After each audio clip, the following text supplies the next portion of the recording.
ये एक ऐसे लड़के की कहानी है जो पहले एक डीमन लॉर्ड हुआ करता था, लेकिन किसी वजह से उसे एक वर्कर की लाइफ जीनी पड़ रही है। कहानी की शुरुआत में हम देखते हैं एक नोरा नाम के विशाल समुद्र में 5 अलग अलग टापू थे और इन्हें एंटी इसला कहा जाता था। जो भी लोग यहाँ रहते थे वो डीमन लॉर्ड सेटन को जानते थे, क्योंकि सेटन चाहता था वो सारे इंसानों को खत्म करके डीमन के लिए एक नई दुनिया बनाए। और उसके पास 4 जनरल भी थे जिन पे वो भरोसा करता था, लूसीफर, एड्रामेलिज, एलसीएल और मालाकोडा। और सेटन ने इन्हें बाकी 4 कॉन्टिनेंट पे कब्जा करने का ऑर्डर दिया था, जिसके बाद वो इंसानों पे जुल्म करने लगते हैं। पर तभी वहाँ एक हीरो आता है जो इन चारों की आर्मी को एक ही झटके में खत्म कर देता है। इसके बाद उसने सेंट्रल कॉन्टिनेंट पे हमला कर दिया। हीरो और उसके साथ ही डीमन लॉर्ड के कासल तक पहुंच गए थे और दूसरी ही पल सेटन और हीरो के बीच में बहुत ही खतरनाक फाइट होती है। हीरो के साथ ही अपने मैजिक का इस्तेमाल करके सेटन को फ्रीज कर देते हैं और इसी मौके का फायदा उठाते हुए हीरो सेटन पे अपनी तलवार से वार करता है, पर सेटन ऐसा होने नहीं देता। वो हीरो के कवच को ही तोड़ देता है। इसी वक्त एलसीएल वापस आता है, जो कि अपने पावर से हीरो और उसके साथियों को दूर फेंकता है और सेटन को बताता है ह्यूमन आर्मी हमारे लोगों को खत्म करती जा रही है और थोड़ी ही देर में ये महल भी तबाह हो जाएगा। एलसीएल का कहना था हमें कुछ वक्त के लिए इस लड़ाई से पीछे हो जाना चाहिए,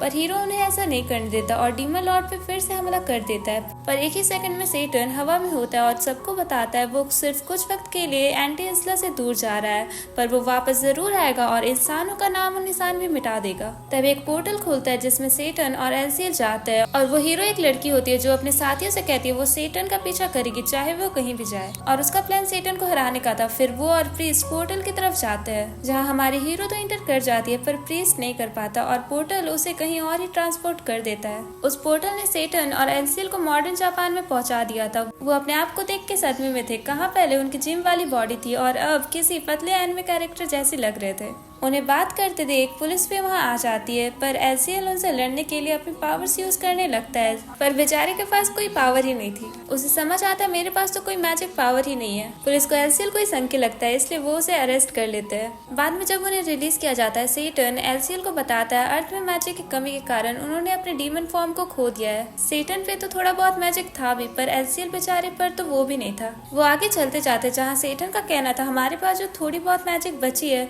उसे खत्म होने से रोकना होगा, जबकि अर्थ पे तो मैजिक एक फैंटेसी कॉन्सेप्ट है और इसे वापस लाने का कोई तरीका तो होगा। तब तक उन्हें इंसानों के तौर तरीके फॉलो करने होंगे अर्थ पर रहने के लिए, और वो एलसीएल को ट्रैफिक में चलने से मना करता है। सेटन और एलसीएल एक ई स्टेट एजेंट के पास जाते हैं ताकि उन्हें कहीं रहने की जगह मिल पाए। एजेंट उन्हें डोरेमोन वाला घर दे देता है जो सेटन के प्लेस के कंपैरिजन में कुछ भी नहीं था, पर अभी वो लोग गरीब थे इसलिए उन्हें इसी में गुजारा करना पड़ेगा। फिर वो लोग इस घर के ओनर मिक्की से मिलते हैं, जिसे देखकर तो उनके पसीने ही छूट जाते हैं। फिर वो लोग अपना नया नाम माओ और आसिया चूज करते हैं। वो बाहर काम की तलाश में जाते तो है, पर उन्हें कोई काम नहीं मिलता, तो माओ आसिया से कहता है मैं यहाँ रहने का इंतजाम करता हूँ हम दोनों के लिए। तब तक आसिया ये फिगर आउट करेगा कि वो लोग अपना मैजिक वापस कैसे पाए और उसकी मदद से एंटी इसला और अर्थ दोनों पे कब्जा कर लेंगे। आसिया को तो इसके लिए मानना ही था। अब माओ पार्ट टाइम जॉब करने लगता है एक बर्गर शॉप पे और उसकी आइसक्रीम की मशीन चलती जाती है। घर पे आसिया माओ से कंप्लेन करता है कि उसे उसके फाइनेंस बेहतर तरीके से हैंडल करना चाहिए। माओ उसे समझता भी है, उसने जितनी भी इलेक्ट्रॉनिक खरीदे हैं वो सभी जरूरी है जीने के लिए। जल्द ही माओ को अपने काम में प्रमोशन भी मिल गया था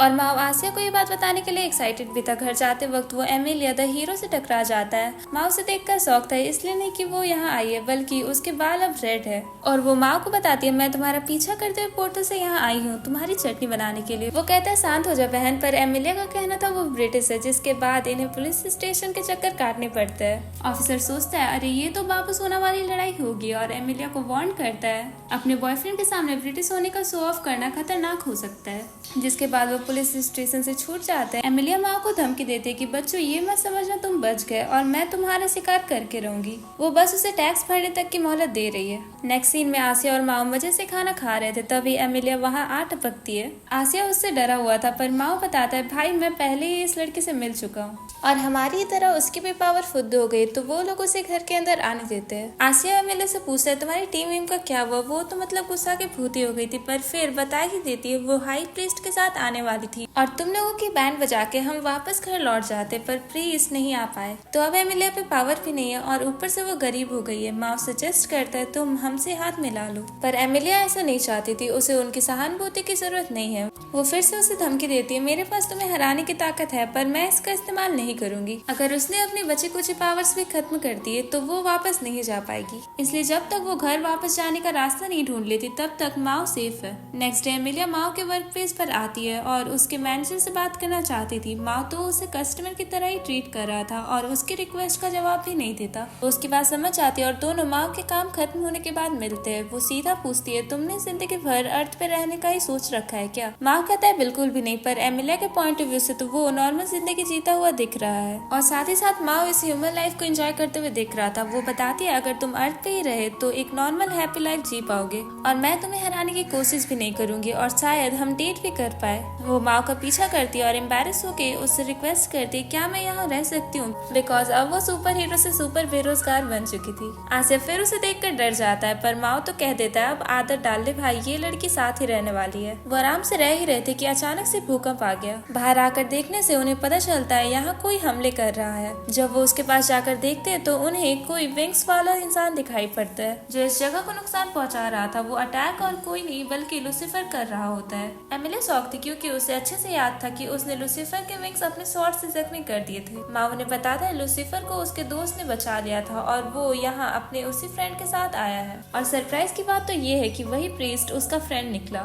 एमिलिया इस धोखे से टूट चुकी थी। वो ऑल्बा से इसका रीजन जानना चाहती थी तो माओ रिवील करता है ऑल्बा नहीं चाहता कि तुम उन पर शासन करो। इवल फोर्स को हराने के बाद और पोर्टल में जाने वक्त वो तुमसे छुटकारा पाना चाहता था, इसलिए उसने तुम्हें अकेले जाने दिया और वो खुद लूसीफर के साथ मिल गया। उसे हेवन में ले जाने का वादा करके। ऑल्बा शॉक था कि माओ को ये सब कुछ कैसे पता है। माओ के लिए ये अंदाजा लगाना काफी आसान था क्योंकि ऐसा ही मूवीज में होता है। आसिया माओ से चिढ़कर पूछता है तुम्हारे पास इतना टाइम कब आ गया मूवीज देखने का? माओ बोलता है मैंने तो बस इसे डाउनलोड कर रखा था पायरेट वे से। आसिया शिकायत करता है क्योंकि वो हर वक्त घर की साफ सफाई करता है और उसे ब्रेक भी नहीं मिलता। उनके नोकझोंक के बीच लूसीफर आसिया के चेस्ट में हमला करता है और उन पर अटैक कर देता है जिसपे माओ एक बैरियर बनाकर सबको बचाता है। ऑल्बा लूसीफर को सावधान रहने बोलता है पर लूसीफर सोचता है वो लोग उन्हें चोट नहीं पहुंचा सकते बिकॉज वो लोग कमजोर है। माओ और एमिलिया आसिया को लेकर भागने लगते हैं। एमिलिया को ऐसे बुजदिलों जैसे भागना बुरा लग रहा था जबकि माओ तो आसिया की जान बचाना चाहता था वरना उसे पूरा घर खुद ही साफ करना होगा। एमिलिया पूछती है लूसीफर के पास इतनी सारी पावर्स कहाँ से आई? माओ बताता है लूसीफर नेगेटिव इमोशन को फीड करता है, लोगों के मन में डर बैठाकर और उनके डर को मैजिक के तौर पर यूज करता है। लूसीफर उनके सामने जाता है और खुद ही बता देता है ये मैजिक एमिलिया की फ्रेंड चियो की है।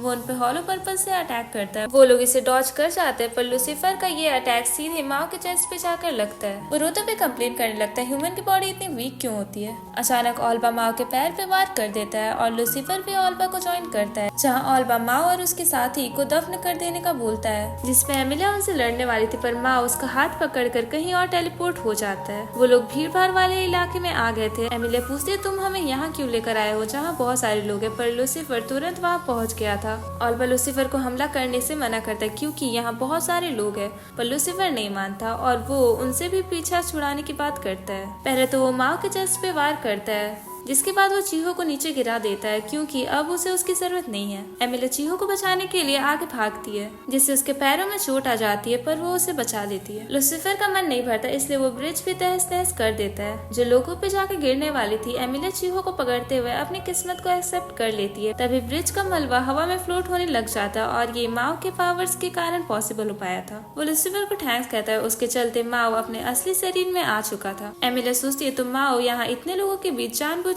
आया ताकि वो उन लोगों के डर को एब्सॉर्ब कर पाए क्योंकि ऐसे तो ऑल्बा और लूसीफर को हराना नामुमकिन है। माओ एमिलिया से कहता है अभी सोचने का वक्त नहीं है, जल्दी ही कुछ करो चाहे मैजिक का इस्तेमाल क्यों ना करना पड़े। और माओ के लिए ये सारा मलबा उठाना बहुत ही भारी है। उसके इतना इंसिस्ट करने पर एमिलिया चीहो पे सेल बनाकर अपनी ट्रू फॉर्म में आ जाती है लूसीफर और ऑल्बा से लड़ने के लिए। पर उससे पहले माओ अपनी मैजिकल सेल की मदद से लोगों को बेहोश कर देता है ताकि वो लोग अच्छे से फाइट कर सके। लूसीफर भी एमिलिया पे अटैक करता है जो रिफ्लेक्ट होकर पीछे माओ को लग जाती है। एमिलिया उससे माफी मांगते हुए लूसीफर से लड़ने चली जाती है जो बहुत ही इंटेंस चल रही थी। एक पॉइंट पे आके वो पोल पे लैंड करती है और लूसीफर के फेदर बॉम्ब उसे हिट कर जाती है। लूसीफर जोर जोर से हंसने लगता है और उसका मजाक उड़ाते हुए कहता है तुम्हारा प्लान तो अपने घर लौटने का था ना, और अगर तुम्हारी सारी पावर्स ही खत्म हो गई तो तुम क्या करोगी।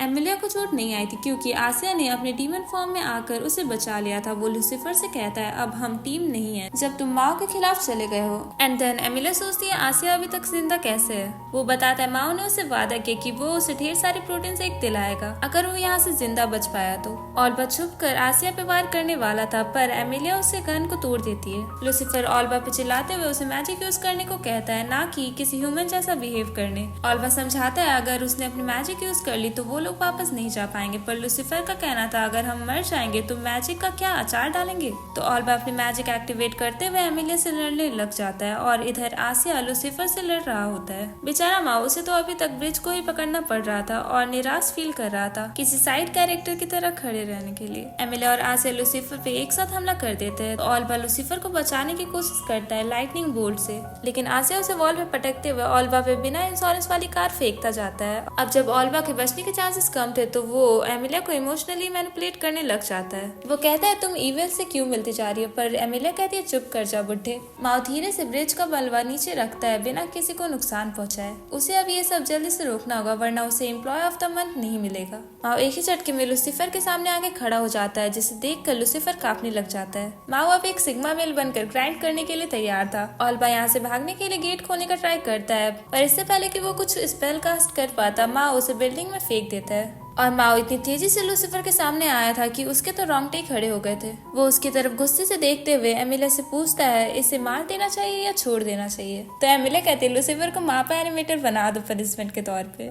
इस बात से तो माओ भी एग्री करता है और लूसीफर को अपनी रिस्पॉन्सिबिलिटी लेने बोलता है, क्योंकि उसके कारण माओ को अपने काम पे जाने में देर हो गई थी, जिस वजह से उसके एम्प्लॉय ऑफ द मंथ बनने के चांसेस घट गए थे। वो पूरी ताकत से लूसीफर के फेस पे पंच करता है, जिससे वो दुखी आत्मा जैसा दिखने लगता है और उसका फेस रसगुल्ले जैसा फूल जाता है। और यहाँ माओ लूसीफर की गलती को सुधारने का जिम्मा लेता है उसके सुपीरियर होने के नाते। वो अपना पावर यूज करते हुए ब्रिज को पहले जैसा बना देता है और सब कुछ नॉर्मल हो जाता है। लूसीफर भी अर्थ पे ही रहने लग जाता है और उसके पास माओ की टीम को ज्वाइन करने के अलावा कोई और रास्ता था ही नहीं। वो नर्ड बन चुका था और इस दुनिया के बारे में सीखने लग जाता है, खास करके नेट शॉपिंग और उनके पैसे अली पापा पे खर्च करना। उसी रात माओ अपने काम में लौट आया था और वो किसी को उसके घर में घुसते देखता है। वो एक लड़की थी जिसने किमोनो पहन रखा था और उसके रिफ्लेक्सेस किसी बच्ची की तरह थी। इस कारण वो सीढ़ियों से नीचे गिर जाती है, पर माओ उसे बचा लेता है। पर वो बेहोश हो जाती है। जब दूसरी सुबह वो उठती है तो वो अपने बारे में सबको बताती है। उसका नाम सुजुनो था और वो इसी क्वार्टर में पिछले हफ्ते ही शिफ्ट हुई है और वो एक ट्रेडिशनल फैमिली से आती है, इसलिए वो मॉडर्न सोसाइटी का पार्ट नहीं है। सुजुनो और एमिलिया बाहर घूमने जाते हैं ट्रेन स्टेशन पे। सुजुनो बताती है मैं कभी भी ट्रेन पे नहीं गई। एमिलिया कंफ्यूज थी, तो फिर ये लड़की शहर में आई कैसे।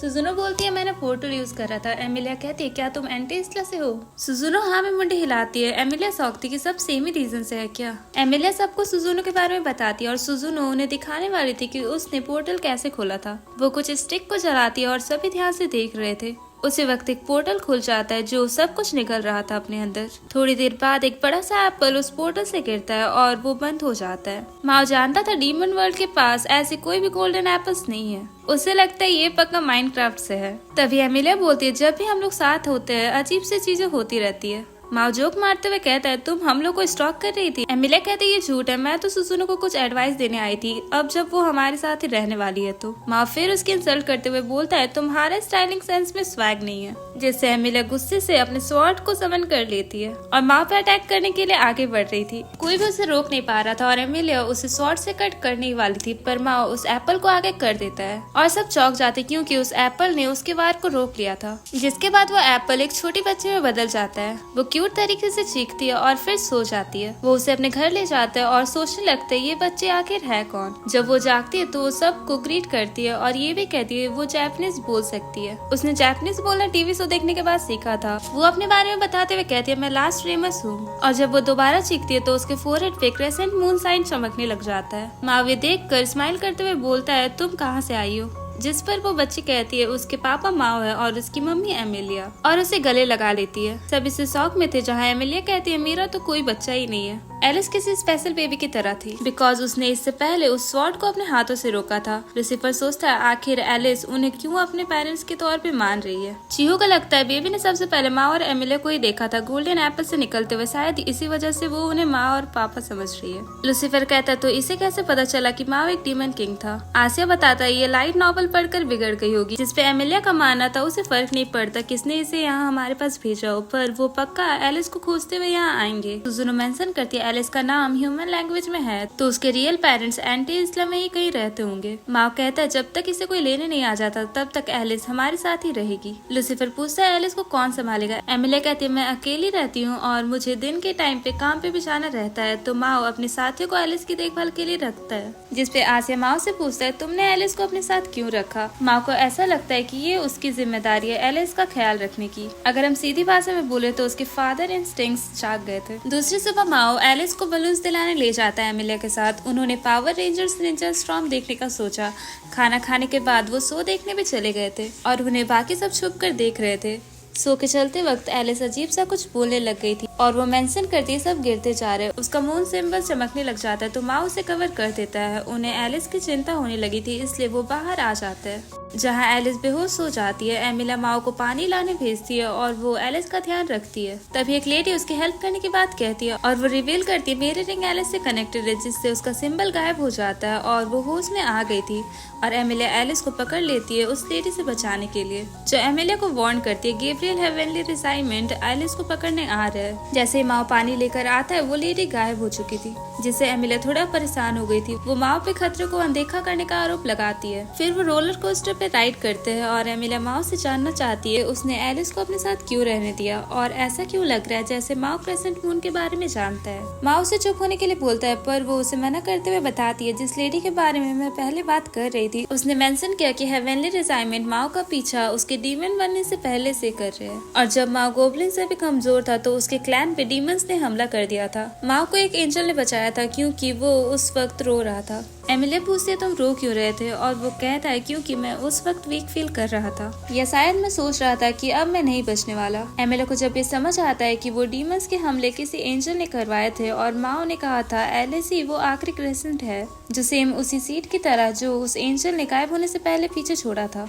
और उसने माओ के लिए एक नोट लिखा था जिसमें उसने माओ को क्रिस्टल सीड कल्टीवेट करने को बोला था अगर वो इस दुनिया के बारे में जानना चाहता है। और बिना कुछ सोचे उसने माओ को सिखाया है कि वो दोबारा डीमंस में एकता कायम नहीं कर पाएगा। एमिलिया पूछती वो एंजल आखिर कौन थी। माओ बात टाल देता है और कहता है तुम्हें ये जानने की जरूरत नहीं है और एलिस के नॉर्मल होने के बारे में पूछता है, जिसपे एमिलिया कहती है एक लेडी जिसके व्हाइट हेयर थे उसने एलिस को ठीक कर दिया और फिर वो सैब्रियल का भी नाम लेती है, जिससे माओ शॉक होकर रियलाइज करता है तो ये सब इसका करा धरा था। एलिस उन्हें लड़ता देख पूछती है क्या हुआ पर वो उसका ध्यान भटका देता है उससे बलून्स का नाम पूछकर। फिर माओ एमिलिया को समझाता है एलिस शायद किसी डीमन या एंजल से भी बड़ी हो सकती है, भले वो दिखती किसी रकून जितनी है। माओ ये भी कहता है एलिस ने जो भी नाम इन बलून्स को दिए वो सेफ्रा के है जो कॉस्मोप्लास्टिक ऑर्ड्स ट्री ऑफ लाइफ में होते हैं एंड एलिस शायद यसा ट्री की इनकारनेशन है। इधर गैब्रियल और उसके साथी यसा ट्री के पास पहुंचते जो सूखा पड़ा था। वो अनाउंस करते हैं वो एक नया मिशन शुरू कर रहे हैं ट्री ऑफ लाइफ को रिस्टोर करने के लिए,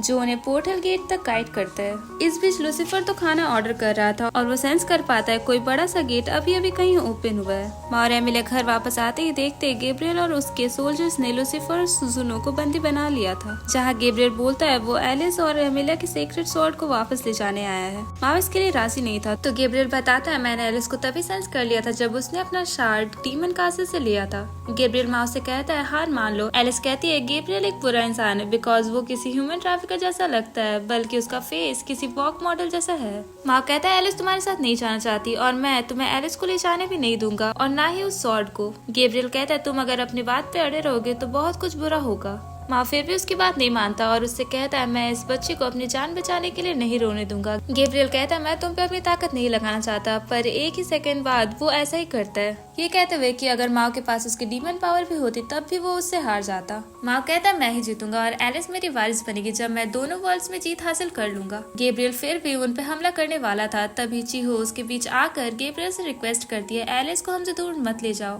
और एलिस सच में माँ और एमिलिया को बहुत पसंद करती है। फिर वो रोने लग जाती है। गैब्रियल में थोड़ी इंसानियत आती है और वो वापस आने का वादा करके चला जाता है। माँ के घर पे सब इकट्ठा होके अपनी नेक्स्ट स्टेप के बारे में डिस्कस कर रहे थे। माँ बोलता है अगर एलिस सच में यसा ट्री का एक पार्ट है तो वो मुसीबत में पड़ सकते हैं। सुजुनो उन्हें ट्री ऑफ लाइफ के बारे में बताते हुए कहती है ये हेवन में है जो लगातार दुनिया को बनाए रखता है। इस ट्री को 10 फ्रूट्स ऑफ सफेरा कहा जाता है जो बहुत से कंपोनेंट से बनता है और जो 9th सफेरा यसा गवर्नर है वो एस्ट्रो वर्ल्ड को संभालते हैं। और लेजेंड्स के हिसाब से इस दुनिया के कंपोनेंट जिसे यसा ट्री संभालता है वो मुश्किल में है, जिसका मतलब ये है कि गैब्रियल को एलिस की जरूरत पड़ेगी यूनिवर्सल बैलेंस को बनाए रखने के लिए। चिहो कहती है क्या एलिस को सच में जाना होगा, फिर भी सुजुनो पॉइंट आउट करती है ये लेजेंड्स पे डिपेंड करता है और इसका कोई असल प्रूफ नहीं है कि ट्री ऑफ लाइफ इस दुनिया को बनाए रखती है। उसे लगता है जो एक मिसिंग पार्ट है उस ट्री का वो प्लैनेट्स को बर्बाद कर सकता है। इसके बावजूद वो इस बात से सहमत नहीं थी कि लेजेंड्स इस पोजीशन में है कि वो गार्जियन एंजल का विरोध कर सके। लूसीफर सुजुनो से पूछता है तो अब आगे हमें क्या करना चाहिए, तो माओ एलिस से पूछता है क्या वो गैब्रियल के साथ वापस जाना चाहती है, जिसपे वो ना कर देती है। माओ मुस्कुराते हुए कहता है वो अगले दिन मिलकर गैब्रियल का विरोध करेंगे। एमिलिया उसे समझाती है मैं और सुजुनो उसके अगेंस्ट नहीं जा सकते। माओ उसकी बात को समझता है पर माओ ये भी जानता है कि वो अकेले गैब्रियल और उसके साथी को नहीं हरा सकता, लेकिन उसे बुरे वक्त के लिए प्लान बनाकर उसके रिस्क को एनालाइज करना पड़ेगा। एमिलिया माओ से कहती है क्या तुम सच में गैब्रियल से लड़ना चाहते हो, जिसके जवाब में माओ कहता है वो अपनी जान की बाजी लगा देगा अपने बच्चे को बचाने के लिए, जैसा कि हर माँ बाप करते हैं। एमिलिया को उसकी बात पसंद आती है।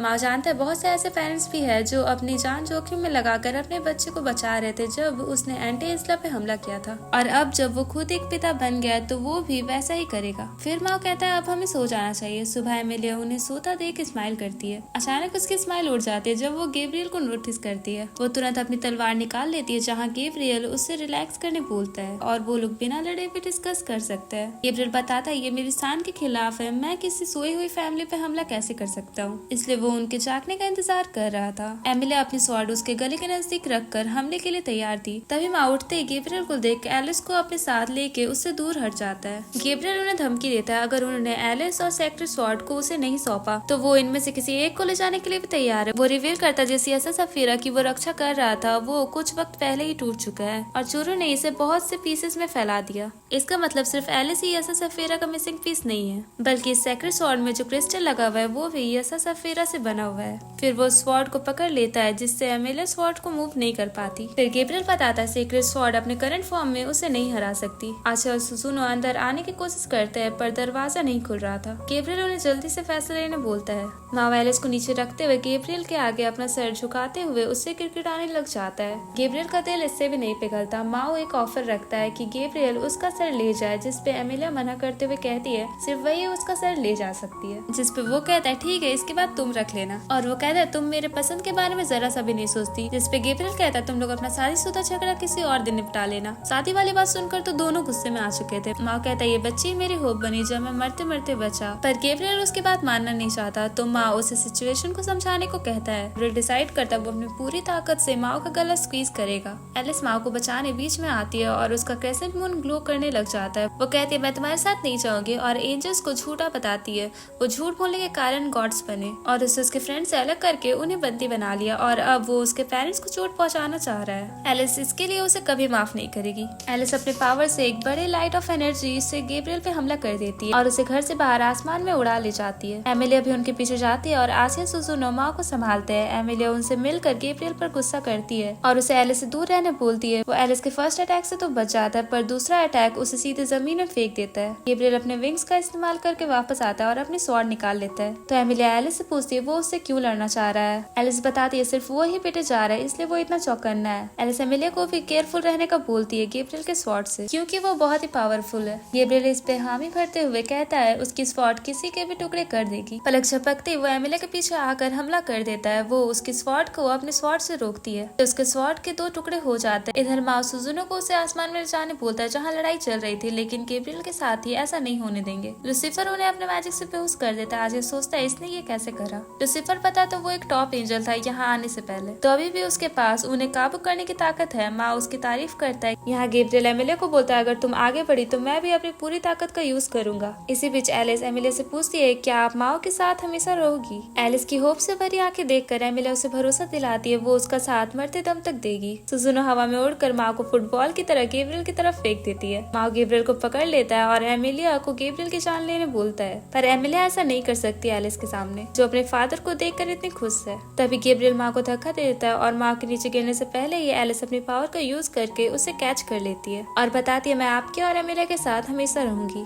फिर वह एमिलिया के पास जाके उसकी स्वॉर्ड को किस करती है जिससे वो पहले जैसा हो जाता है और इस पावर से एमिलिया और भी ज्यादा ताकतवर हो जाती है। गैब्रियल देखकर एमिलिया के साथ अपनी पूरी स्ट्रेंथ से भिड़ता है। वो आसमान में लड़ रहे होते हैं और एमिलिया गैब्रियल के स्वॉर्ड के टुकड़े कर देती है और उसकी ब्लेड की टेप गैब्रियल के चेहरे पे चोट पहुंचाती है। गैब्रियल इस फाइट से पीछे हट जाता है उनसे ये कहते हुए कि वो पहले बाकी के असल स्वॉर्ड को खोज निकालेगा और एलिस को लेने बाद में आएगा। उसके जाने से पहले एमिलिया उससे पूछती है कि आखिर वो इतना उतावला क्यों है शार्ड को कलेक्ट करने के लिए। वो इसका आंसर सीधे तौर पे तो नहीं बताता पर उससे कह देता है कि ये किसी साजिश के लिए है और सुजुनो एमिलिया को संभालती है जहाँ माओ आकर एलिस के बारे में पूछता है। एमिलिया की स्वॉर्ड देखकर उसे लगता है गैब्रियल एलिस को अपने साथ ले गया। उसी शाम माओ आग जलाता है एलिस के जाने के दुख में। एमिलिया उसे इन सब से बाहर निकलने बोलती है पर माओ ऐसा नहीं कर पाता। तभी वो माओ को सरप्राइज देती है एलिस को उसके पास लाकर, जो उसे टाइटली हग करती है। माओ को यकीन नहीं हो रहा था कि ये एलिस है और माओ ये रियलाइज करता है कि गैब्रियल तो एलिस को लेकर ही नहीं गया था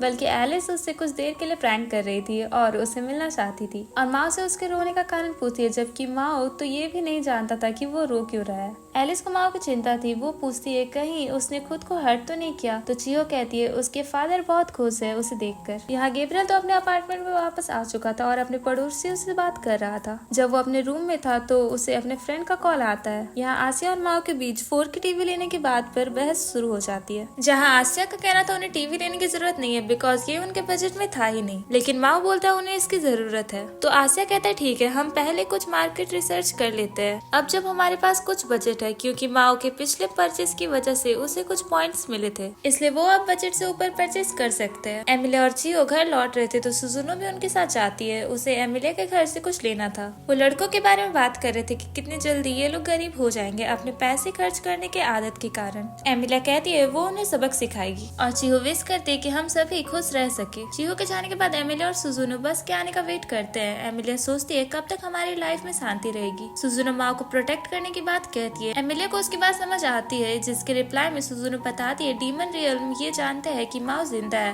और वो लोग शायद एंटी इस्लाम में अपनी आर्मी फिर से बनाने के लिए उसे किडनैप कर ले। माओ अभी भी उनका राजा है और अगर उससे पूछा जाए तो वो अपने लोगों को अकेला नहीं छोड़ेगा। इसका मतलब कि वो शायद कभी जापान वापस ना आ पाए। एमिलिया पूछती है क्या इसी वजह से सुजुनो उनका पीछा कर रही है और टीवी लेने में उनके साथ जा रही है। सुजुनो कंफर्म करती है वो माओ पे नजर रखकर सबके पीसफुल लाइफ को बचाना चाहती है, इस बबल लाइफ को जो माओ जी रहा है और इसके लिए इतनी मेहनत भी कर रहा है। और इसी के साथ वो और एमिलिया एक इजी लाइफ जी सकेंगे अच्छे दोस्तों के साथ, इसलिए उन्हें माओ को हर बुरे हाथों से बचाना होगा। इसके बाद वो और एमिलिया घर आ जाते हैं जहाँ सुजुनो और एरिस टीवी देख रहे थे। एमिलिया को रिका का कॉल आता है जो उससे पूछती है आसिया को किस तरह के कपड़े पसंद है। एमिलिया शौक होकर बताती है उसे सस्ते कपड़े पसंद है सुपरमार्केट से। रिका क्लियर करती है वो एक लड़की को कैसे कपड़ों में पसंद करता है। तो एमिलिया पूछती है क्या तुम्हारे और आसिया के बीच में कुछ चल रहा है, पर रिका तुरंत ही उसे मना करते हुए कहती है उसने मुझे शॉपिंग पे इन्वाइट किया है। नेक्स्ट डे माओ और आसिया टीवी लेने जाने के लिए तैयार थे और माओ आसिया से पूछता है तुमने रिका को क्यों बुलाया है, जिस पर वो बताते हैं मुझे किसी को ओपिनियन जानने की जरूरत थी कि जापान में आखिर क्या ट्रेंडिंग चल रहा है और उसने ये वर्स्ट पर्सन से पूछ लिया। माओ बताता है उसने टीवी लेने के बारे में अपने काम की शुरुआत में ही सोच लिया था और ये मैं जल्दबाजी में नहीं ले रहा हूँ। एक दिन काम पे वो कंफ्यूज हो गया था जब एक बच्चे से उसने ये पूछा कि उसे कौन सा टॉय अपने हैप्पी मील में चाहिए, पर उसे पता नहीं था वो बच्चा डिजिमॉन नॉक ऑफ के बारे में बात कर रहा था। सुजुनो बोलती है तो इस कहानी का मतलब क्या हुआ। माँ कहता अगर उसके पास टीवी होगा तो वो अगली बार से कंफ्यूज नहीं होगा। तीनों टीवी लेने के लिए निकल जाते हैं और गैब्रियल उनके घर में घुस के चाय पीने लग जाता है। लूसीफर को घंटा फर्क नहीं पड़ता उसके यहाँ होने से, फिर भी वो उससे पूछता है तुम यहाँ तब क्यों आए जब माओ बाहर गया हुआ है, पर गैब्रियल तो लूसीफर से मिलने यहाँ आया था। लूसीफर उसे जल्द बात खत्म करने बोलता है वरना वो माओ को गैब्रियल के यहाँ होने के बाद मैसेज कर देगा। गैब्रियल उस पर इमोशनल ट्रिक्स अपनाता है और उसे याद दिलाता है तुम्हें पहले सन ऑफ द डॉन कहा जाता था जो गॉड के करीब था और अब वो माओ जैसे यंग डीमन को क्यों सर्व कर रहा है। वो ये भी कहता है अब लूसीफर की पावर पहले जैसे नहीं रहे और लूसीफर तुम डीमन कासल की तरफ क्यों हो गए। लूसीफर का कहना था क्योंकि मैं ऊब गया था, पर अब वो मस्ती करता रहता है। गैब्रियल कहता है क्या तुम्हें इंटरनेट में घुसे रहने में मजा आ रहा है। लूसीफर बोलता है हाँ उसे अच्छा लगता है जब जुजुत्सु काइसेन की कोई नई लीक आती है। खैर गैब्रियल तो यहाँ लूसीफर से अदर डीमन किंग के खजाने के बारे में जानने आया था। लूसीफर इसके लिए साफ मना करता है और उसे गैब्रियल से बात करने का मन नहीं था। वो गैब्रियल को ये याद रखने बोलता है अगर वो पास्ट इवेंट नहीं होता तो अभी सब एक नॉर्मल लाइफ जी रहे होते। गैब्रियल मानता है ये सच है पर वो बस ये जानना चाहता है अगर लूसीफर को पता है कि डीमन किंग्स के खजाने कहाँ पर है। तो लूसीफर उसे पूछता है क्या तुम अभी SSR से डील कर रहे हो। वो कहता है अब नहीं, मैंने इस केस को बंद कर दिया बिकॉज मैं हार गया। इधर एमिला थर्ड सार्ड का पीछा करने के लिए एक छोटी सी सीसी खरीदती है। उसे अपनी फ्रेंड एमिरादा का कॉल आता जो उसे बताती है मैं तुम्हारी मदर से मिली थी और वो अभी भी जापान में ही है। इसके बाद एमिरादा एक्सप्लेन करती है यहाँ वॉर छिड़ गई है क्योंकि फहान एम्पायर सेंट्रल कॉन्टिनेंट पे कब्जा करना चाहता है और ये भी रूमर्स है कि उनके आर्मी में डीमंस भी है। एमिलिया उसे ज्वाइन करना चाहती थी लेकिन एमिरादा सलाह देती है कि वो जापान में ही रहे ताकि वो अपने हीरो वाले स्टेटस को बरकरार रख पाए। फिर एमिलिया पूछती है तुम मेरी मदर को कैसे जानती हो। एमिरादा ने लोकल बार पे लैला की आइडेंटिटी पहचान ली थी एक कनेक्शन फील करने के बाद, और लैला जाने से पहले उसके लिए एक नोट देकर गई थी जिसमें उसने अपनी खुशी जाहिर की थी अपनी बेटी के फ्रेंड से मिलने के लिए। एमिलिया मान लेती है लैला जापान उसे मिलने ही आई थी। नेक्स्ट सीन में लूसीफर गैब्रियल को डीमन किंग के ट्रेजर का लिस्ट पकड़ा देता है। गैब्रियल पूछता है बस इतना ही, और लूसीफर बताता है कुछ कारण से डीमन किंग्स हमेशा गरीब ही होते हैं और उसे नहीं लगता उनके पास कुछ बेशकीमती चीजें होती भी है। गैब्रियल बताता है उनके कारण स्टॉकर नीचे खड़ा है जिससे लूसीफर को झटका लगता है और वो पूछता है आखिर सब अचानक से हमारे पीछे क्यों पड़े हुए हैं। लूसीफर उसे एक पेपर में अपना नंबर लिख कर देता है और लूसीफर को कॉल करने बोलता है। जब उसे कुछ अलग याद आए वो लूसीफर को थैंक्स बोल के वहाँ से चला जाता है। यहाँ एमिलिया कुछ सेलेस्टियल फोर्स 60 पे अप्लाई करती है और जैसा कि उसने सोचा था उससे एक लाइट निकलती है जो उस डायरेक्शन में पॉइंट करती है जहाँ दूसरा साइड है। चियो घर आकर टीवी देखने बैठ जाती है तभी बहुत ही तेज लाइट टीवी से निकलती है जो उसे अनकॉन्शियस कर देती है। आसिया रीका से मिलता है और उनके साथ माँ और सुजुनो भी थे। वो रीका को उनके ट्रिप के सोवेनियर गिफ्ट करता है और रीका को उनसे मोबाइल फोन खरीदने में हेल्प चाहिए था लेकिन वो सरप्राइज हो जाती है ये जान के कि उन्हें भी उसकी जरूरत है टीवी खरीदने के लिए। वो कहती है लंच करते हुए इस बारे में बात करते हैं जहाँ रीका उनके टीवी के पसंद के बारे में पूछती है और आखिर उनका बजट क्या है। माँ को बस शो देखने के लिए कुछ चाहिए और वो अपना बजट तय कर लेता है। सुजुनो एक हायर बजट सजेस्ट करती है। रीका उन्हें याद दिलाते हैं उन्हें कुछ अच्छा मिल जाएगा। सुजुनो रीका की मदद के लिए आभार व्यक्त करती है और जापानीज इलेक्ट्रॉनिक्स के लिए अपनी अनफैमिलियरिटीज एक्सप्रेस करती है। रीका सुजुनो के बैकग्राउंड पे क्वेश्चन करती है उसके कमेंट्स को लेकर जिसपे सुजुनो बताती है उसे अब्रॉड में रहना पड़ा था धार्मिक पेरेंट्स के कारण। कैश काउंटर पे एक कस्टमर और कैशियर एक चम्मच के लिए लड़ रहे थे। माँ बीच में आके अपनी इंग्लिश का इस्तेमाल करता है जो उसने डुओलिंगो से सीखी थी और सिचुएशन को हैंडल करता है उनके मिसकम्युनिकेशन के कारण। वो लड़का और कोई नहीं बल्कि स्टॉकर था जो फोन पे कंप्लेन कर रहा था उसे लैंग्वेज डिफरेंस के बारे में नहीं बताने के लिए। इसी बीच एमिलिया उस लाइट को फॉलो कर रही थी। लाइट एक हॉस्पिटल की ओर पॉइंट करता है जहाँ बाहर वो चियो की मॉम से मिलती है। चियो की मॉम एमिलिया से पूछती है क्या वो हॉस्पिटल जा रही है और उसे चियो से मिलाती है। एमिलिया उसे ऐसे हालत में देखकर सरप्राइज थी। यहाँ उन लोगों ने टीवी खरीद ली थी लेकिन वहाँ इस बात की हलचल मच गई कि सारे टीवी के डिस्प्ले एक ब्राइट चमक के साथ टूट गए हैं। माँ आसिया से रीका को घर ले जाने बोलता है और सुजुनो माँ से पूछती है क्या ये मैजिक की वजह से हुआ। माँ पक्के तौर पर नहीं कह सकता इसलिए वो लूसीफर को कॉल करके यहाँ बुलाता है। तभी एमिलिया सुजुनो को कॉल पे बताती है चियो पे मैजिक पॉइजनिंग हो गई है जो इतना खतरनाक है कि वो अभी कोमा में है। तो माँ और सुजुनो से देखने हॉस्पिटल आते हैं। चियो की मॉम बताती है उन्होंने चियो को घर पे बेहोशी की हालत में पाया था और तुरंत ही एम्बुलेंस बुला लिया था। फिर एमिलिया सबसे कहती है उसने 60 की लाइट को फॉलो किया था जो हॉस्पिटल की ओर पॉइंट कर रही थी और मुझे ये नहीं समझ आ रहा कि ये जानबूझकर किया गया है या नहीं। चिहो की मॉम चिहो को उनके भरोसे छोड़कर घर चली जाती है। सुजुनो चिहो पे की गई मैजिक को पहचान लेती है जो किसी सेलेस्टियल फोर्स पल्स की थी। इसलिए सुजुनो ने पहले से चिहो को सेलेस्टियल फोर्स की एनर्जी दे रखी थी ताकि वो मैजिक को काउंटर कर पाए। फिर भी माँ सवाल करता है चिहो एक इंसान होकर मैजिक कैसे बना सकती है। सुजुनो इस बारे में कहती है चिहो की लाइफ फोर्स मैजिक में बदल गई जब वो सेलेस्टियल फोर्स के कनेक्शन में आई। उसी वक्त हॉस्पिटल के टीवी के भी टुकड़े हो गए जिसके बाद वो लोग चिहो के रूम की ओर भागते हैं। सुजुनो एक्सप्लेन करते हैं ये सब कुछ किसी सेलेस्टियल सोनार की वजह से हो रहा है पर उसके सोर्स के बारे में उन्हें नहीं पता। तो माँ और एमिलिया चिहो के साथ रहने का डिसाइड करते हैं। तब तक आसिया और सुजुनो हॉस्पिटल की जाँच करेंगे। लूसीफर वहाँ आकर रिवील करता है इन सब का जिम्मेदार वो स्टॉकर है जो टीवी ब्रॉडकास्ट को अपने सिग्नल के लिए यूज कर रहा है। चियो भी इनमें से किसी एक धमाके का शिकार बन गई और वो गैब्रियल को उनके घर आने वाली बात भी कह देता है। वो समझ जाते ये सिचुएशन और खराब हो सकती। वो माँ और एमिलिया से मिलता है जो लूसीफर से पूछते है गैब्रियल उनके घर क्यों आया था। लूसीफर बताता है जो भी कुछ हो रहा है उसमें गैब्रियल शामिल नहीं है। उसने तो ऐसा 60 केस को भी बंद कर दिया बिकॉज उससे गड़बड़ हो रही थी और वो अब डीमन किंग ट्रेजर के पीछे पड़ा है। माँ को पता था कि ये ट्रेजर कहाँ है पर उसने ये एक्सपेक्ट नहीं किया था कि गैब्रियल इसकी खोज करेगा। लूसीफर बताता है वो स्टॉकर कोई दूसरा एंजल है जो गैब्रियल की जगह पर आया है। इस पे सुजुनो बोलते तुम रीगल द स्टॉकर के बारे में बोल रहे हो क्या जो बाकी सारे एंजल के एक्शन को मॉनिटर करता है। लूसीफर मानता है रीगल कोई हाई रैंक का नहीं है पर उसके पास फाइनल जजमेंट डिक्लेयर करने की पावर है तो वो एंजल्स की पनिशमेंट डिसाइड करने के काबिल है। सुजुनो सोचती है सिर्फ चिहो पे ही सोनार का असर क्यों हुआ जबकि ये हर जगह फैला हुआ है। माँ को पता था चिहो का घर ये एपिसेंटर था सोनार पल्स एक्सप्लोजन के लिए जिससे उस पर ज्यादा असर हुआ।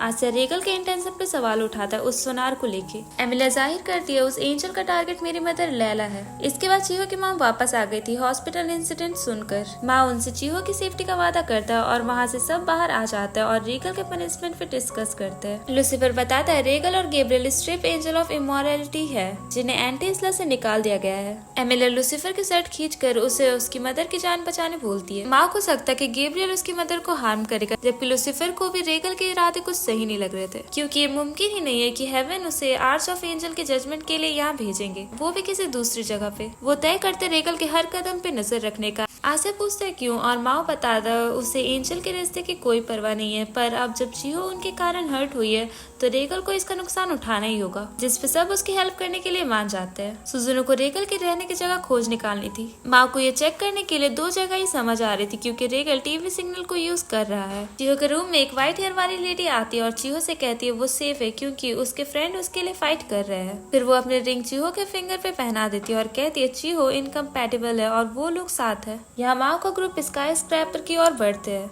रेगल को ढूंढने के लिए वो सेल टावर के आसपास एक सोनार फायर करते हैं, जिससे एमिलिया सिटी सेल फोन के लिए परेशान हो जाती है, कहीं फोन के साथ भी टीवी जैसा ही ना हो जाए। लूसीफर उन्हें भरोसा दिलाता है कुछ भी नहीं होगा अगर वो लोग इसे लिमिट में करे। एमिलिया फिर भी उनकी बात नहीं मानती। वो चाहती है कि टावर बस ऐसे ही सर्च किया जाए। वो एक टावर की ओर चली जाती है और बाकियों को दूसरे वाले में सर्च करने बोलती है। माँ सुजुनो और लूसीफर को यही वेट करने बोलता है बैकअप के लिए। इसके बाद वो और आसिया टावर के नीचे पहुंच चुके थे, जहाँ उनमें इस बात को लेकर बहस हो रही थी कि वो स्टेयर से जाए या एलिवेटर से। इसी समय एमिलिया भी अपने टावर की जांच कर रही थी और अपने डिसीजन पर पछता रही थी, क्योंकि उसे वहाँ कुछ भी नहीं मिला था। तभी एलिस उससे चौकन्ना होने बोलती है क्योंकि गैब्रियल वहाँ आ गया था। जब वो ऊपर से गिरता है तो एमिलिया तुरंत फाइट के लिए तैयार थी। गैब्रियल गायब होकर उसके पीछे आ जाता है और अपने फिंगर उसके सर पर पॉइंट करता है। एमिलिया उसके इरादे जानना चाहती थी। गैब्रियल उससे चोट नहीं पहुँचाना चाहता और एक्सप्लेन करता है उसने बस उनके सोनार वेवर को टावर तक जाने से रोका था ताकि वो रेगल के सिग्नल को बचा पाए।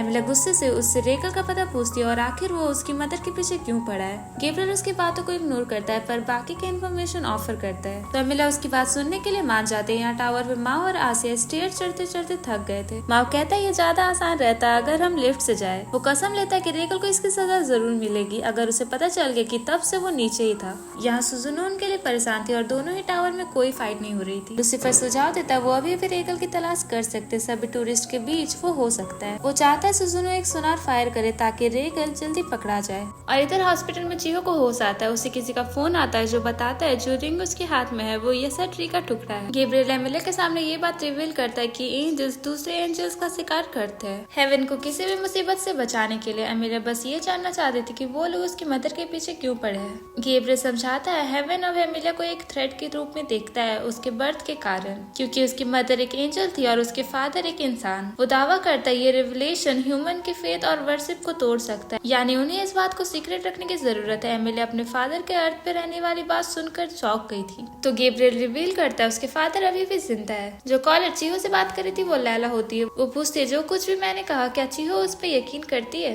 और चीहो यकीन दिलाती है वो इस पे बिलीव करती है। इसके बाद लैला जानना चाहती थी कि चीहो किसी भी वेपन को चलाने में माहिर है या नहीं। चीहो आर्चरी में माहिर थी और वो बात करते हुए हॉस्पिटल के टेरेस पे पहुंच गई थी। उसी टाइम सुजुनो अपने सेक्रेट एनर्जी को फिर से पाने के लिए कुछ ड्रिंक करती है और एक वेव अपने हाथ से एमिट करने लगती है एक बिल्डिंग के पोल पे। आसिया और माओ एलिवेटर से नीचे जाता है। सुजुनो पता लगाती है 2 सिग्नेचर के बारे में कि मिला और एलिस की तरफ इशारा कर रहा था और दूसरा कोई और ही था, जिससे वो समझ जाती है ये रेगल है। लूसीफर माओ और एमिलिया को कांटेक्ट करने का प्लान बनाता है, पर सुजुनो किसी अलग सिग्नल को सेंस करती है जहाँ चीहो किसी लाइट बबल में फ्लोट कर रही थी। वो सुजुनो को वार्न करती है दूसरे सोनाल के फायरिंग को लेकर। उसे यकीन था वो सोनाल वर्ल्ड के बैलेंस को बिगाड़ सकता है। तभी सुजुनो 4 लाइट्स आते हुए देखती है। तुरंत ही वो अपना हैमर समन करके उन्हें स्मैश करती है और वहाँ एक ग्रुप ऑफ एंजल आ जाता है। सुजुनो चीहो को उसकी बात माने बोलती है, तब तक वो और लूसीफर एंजल्स को संभाल लेंगे। चीहो अपने हाथ से तीर कमान बनाती है जो लाइट में बदल जाता है और मंत्र पढ़कर तीर आसमान में मार देती है और वहाँ से चली जाती है। सुजुनो एंजल्स का सामना करते हुए उनसे कहती है वो उन्हें यहाँ से आगे नहीं जाने देगी, जिसपे वो उससे यहाँ से हटने का कहते हैं और उसके एक्शंस गॉड को नाराज कर सकते हैं जो कि गैब्रियल को सर्व कर रहे हैं। सुजुनो उन्हें याद दिलाते गॉड्स का कहना है हम एक दूसरे से प्यार और इज्जत से पेश आएंगे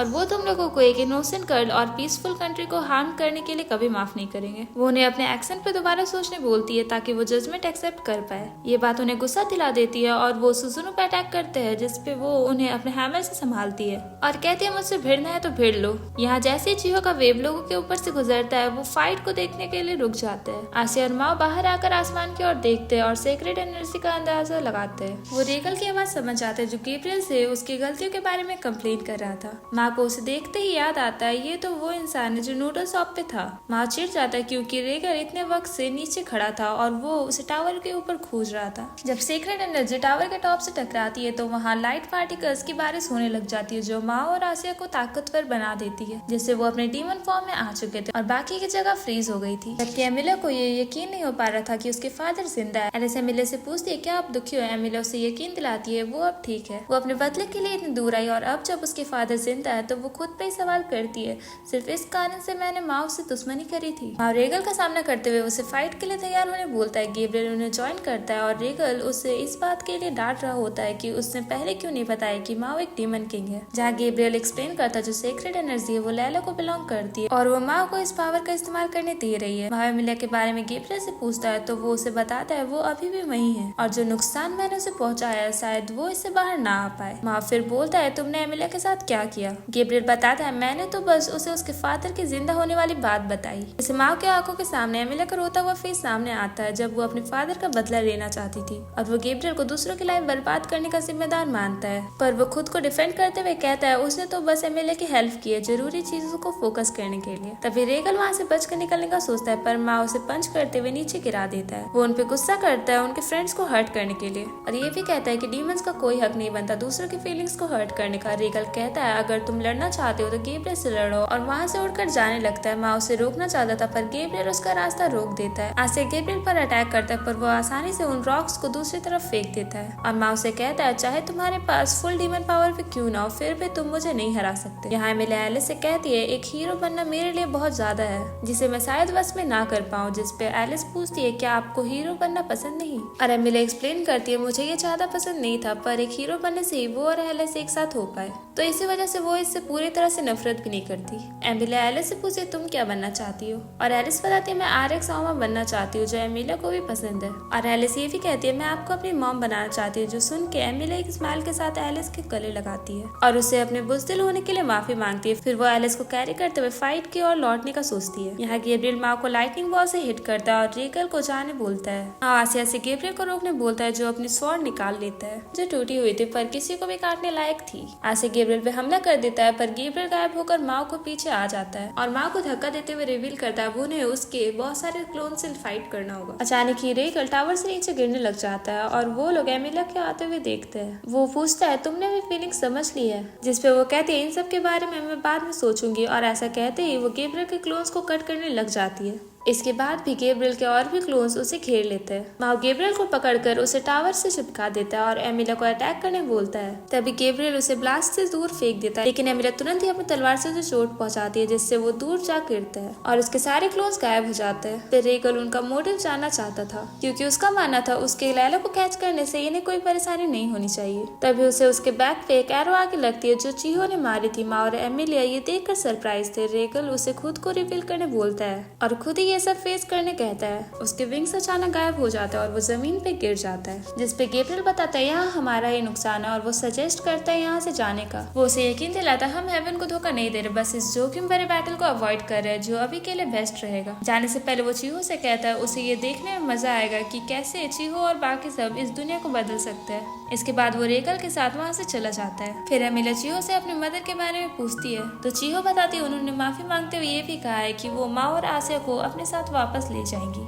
क्योंकि उन्होंने पहले वर्ल्ड के बैलेंस को बिगाड़ दिया। इस पे एमिलिया चिहो से रिक्वेस्ट करती है अपनी मदर से बात करने के लिए, पर चिहो कहती है इसके लिए अब टाइम नहीं बचा और वो तुरंत ही एरो आसमान की ओर पॉइंट करती है और कुछ चैंट करते हुए चला देती है, जिससे जो माना उसने पहले रिलीज किया था वो सीक्रेट एनर्जी के रूप में स्नोफॉल की तरह नीचे गिर रहा होता है। सभी इस शांति को मील शेयर करते हुए एंजॉय कर रहे थे और टीवी पे फायरवर्क सेलिब्रेशन होने की अनाउंसमेंट होती है जो देखकर माँ को भी यहाँ जाने का मन होता है। जबकि लूसीफर कहता है इवेंट पे बहुत भीड़ भीड़ होगी। तभी एमिलिया सबकी नजर खुद पे करते हुए ये रिवील करती है वो अब से अपने पेरेंट्स के घर पे रहना चाहती है। उसी रात माँ सुजुनो और चियो एमिलिया को घर तक छोड़ने आते हैं। जहाँ जाते वक्त सुजुनो एमिलिया से जानना चाहती थी कि क्या वो सच में यहाँ से जाना चाहती है। एमिलिया बताती है उसे हमेशा से माँ को हारते हुए देखना था, लेकिन जब एलिस उनकी लाइफ में आई तो एमिलिया के लिए माँ को हराना मुश्किल हो गया और दोनों एंजल्स और डीमंस उनके लिए मुश्किलें बढ़ा रहे थे और रैंडम आउटसाइडर से भिड़ कर वो थक चुकी है। इसलिए वो कुछ समय के लिए एंटी इस्लाम में वापस जाना चाहती है, वहाँ रेस्ट करने के लिए। और वो ये भी बताती है अगर वो अपनी मदर का पता लगा लेती है एंटी इस्लाम में तो शायद वो अपनी मदर के बारे में कुछ और पता लगा पाए,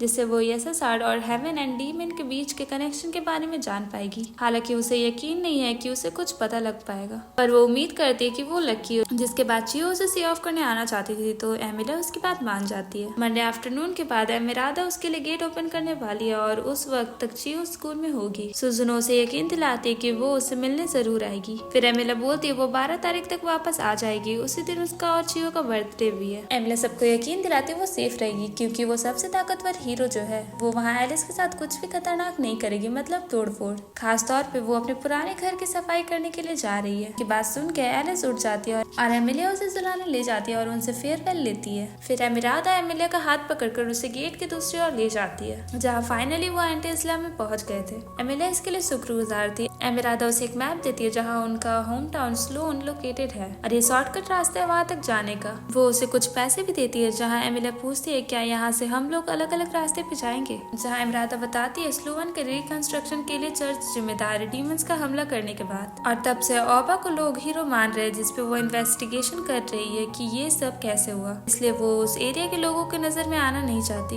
वरना ये इन्वेस्टिगेशन पूरी नहीं हो पाएगी। तो वो एमिलिया को एक दूसरी जगह बताती है जहाँ वो उसे लेने 7 दिन बाद आएगी। एमिरादा एमिलिया को एक एंजेलिक वेल पेन देती है जिससे वो कहीं भी गेट ओपन कर सकती है। एमिलिया कहती है उसे ये अपने ही पास रखना चाहिए ट्रम्प कार्ड के तौर पे। अब वो अपने घर तक जाने की जर्नी स्टार्ट कर देती है और उसे पक्का यकीन है कि वो अपनी मदर के बारे में पता लगा लेगी। मार्केट पहुंचकर वो कुछ कपड़े खरीदती है चेंज करने के लिए, जहाँ से वो कारावैन बुक करती है अपने होम टाउन पहुँचने के लिए।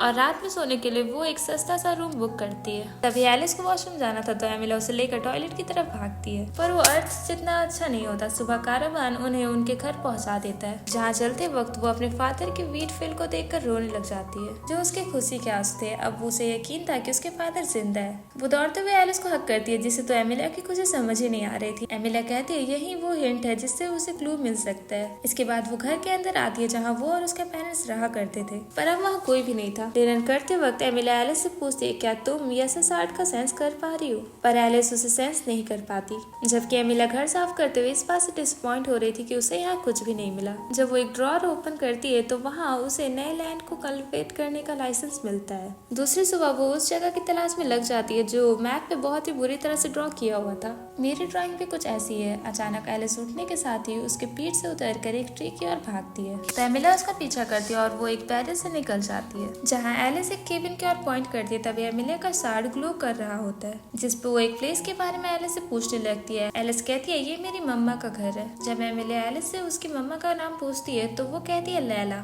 जो सुन के एमिलिया शॉक हो जाती है और उसे एहसास होता है एलिस को जरूर उसमें लैला दिखती होगी और उसे समझ आ जाता है लैला जरूर माँ पे यसासार्ड को लेकर ट्रस्ट करती है।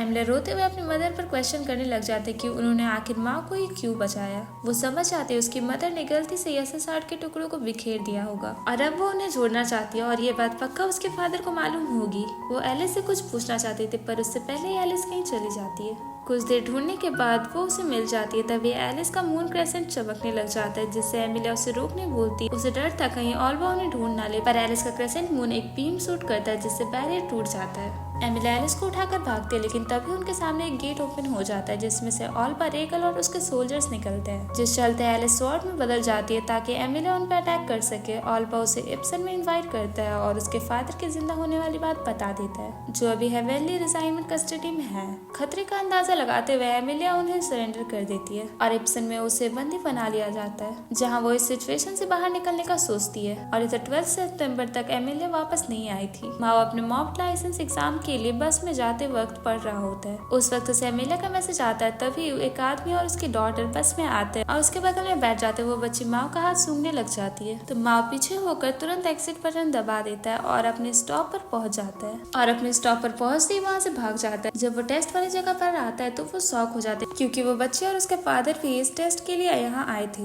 वो खुद को माओ से इंट्रोड्यूस करते हैं। उस बच्चे का नाम सबासा था और उसके फादर का नाम सातू। फिर सबासा माओ का नाम पूछती है। वो कहता है मेरा नाम माओ है और माओ तब सरप्राइज हो जाता है जब वो ये पूछती है कि कहीं माओ एक डीमन तो नहीं। ये सुनकर माओ का बुक उसके हाथ से छूट जाता है तो सबासा एक्सप्लेन करती है उसकी भी वॉइस किसी वीडियो गेम वाले बॉस की जैसी है। वो दोबारा माओ का हाथ सूंघने लग जाती है। माओ उसमें वियर्ड बोलते हुए वहाँ से भाग जाता है जिसके बाद उसके फादर सबसे अच्छे से बिहेव करने का बोलते हैं पर सबासा को माओ का हाथ फेमिलियर लगता है, ऐसे किसी वार्म प्लेस की तरह जहाँ वो पहले जा चुकी है। वो लोग अपना टेस्ट कम्प्लीट करते हैं। माओ उनसे पूछता है टेस्ट कैसा रहा। वो दोनों खुद पे डाउट करते हैं वो इस पे पास नहीं हो पाएंगे क्योंकि उन्होंने क्वेश्चन पढ़े ही नहीं थे। ये सुन के माओ ने एडवाइस देता है कि इसके लिए अप्लाई ही मत करो, ऐसे तो पैसे वेस्ट होते रहेंगे। सबासा फिर माओ का हाथ सूंघ रहे थे। इस बार माओ उसे नहीं रोकता। फिर वो अपने फादर से अपनी हैट उतारने का परमिशन मांगती है और उनके हाँ बोलते ही वो अपनी हैट निकाल देती है और अपने व्हाइट हेयर रिवील करते हुए अपनी बड़ी बहन एलिस के बारे में बताती है। माओ कंफ्यूज था कि छोटी बहन बड़ी कैसे दिख सकती है। वो पूछता है क्या तुम लोग एंटी इसला से आए हो, जिससे उसके फादर सरप्राइज हो जाते हैं और माओ उनके एक्सप्रेशन बदलते देख लेते हैं, इसलिए वो उन्हें अपने असली नाम बताने कहता है। वो अपने लैंग्वेज में कहते हैं उन्हें यकीन नहीं है कि माओ उनका दुश्मन है या नहीं, पर सबासा उन्हें यकीन दिलाती है कि माओ एक एंजल नहीं है। वो अपना रियल नेम बताती है जो सिया है, जिस पर माओ सातो से बोलता है तुम लोगों के बीच खून का रिश्ता नहीं है। इस बात को सातो भी एक्सेप्ट करते हुए बताता है मेरा नाम नकली और जब मैं जापान में आया तब मैंने इसे चेंज कर लिया। इसके बाद माओ को सातो की हेल्प चाहिए थी एमिलिया को ढूंढने के लिए